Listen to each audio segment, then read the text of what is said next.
Bus ஸ்டாப்பில் bus நிறுத்தப்படுது. கெட்டியாமரத்தில் பேருந்து ஸ்டாப்பில் நிற்க சொல்ல 2-3 பசங்க போய் அவனை பஸ் ஸ்டாண்டில் பசை மறித்து அந்த கூச்சல் கேட்டு தேவேந்திரராஜ் அவங்க ஏற்கனவே அவங்களுக்கு அறிமுகம் இருக்கிற சூழலில் பஸ்ஸை விட்டு இறங்கும்போது ஆயுதங்களோடும் கொடூரமான அறிவாளர்களோடும் இருந்த அந்த குற்றவாளிகள் தேவேந்திரராஜை வந்து சரமாரியாக வெட்டி தாக்குறாங்க.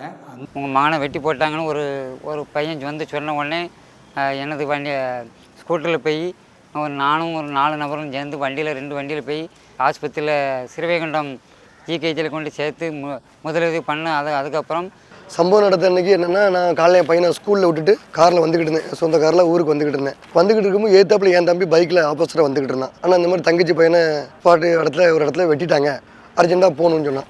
திருவண்ணாமலை பார்க்கும்போது அங்கேருந்து 108லேருந்து ஆம்புலன்ஸ் இங்கே அனுப்பிவிட்டாங்க திருவண்ணாமலைக்கு.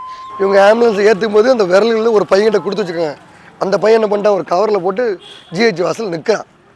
என்னடா அங்கே இருக்கேன்னா, இந்த மாதிரி வண்டி ஆம்புலன்ஸ் போயிட்டு அப்படின்னு அவனும் பதட்டத்தை நின்னான். உடனே என்ன பண்ணேன், என் காரில் ஏற்றி அவனை வச்சுக்கிட்டு விரட்டி வந்தாச்சு.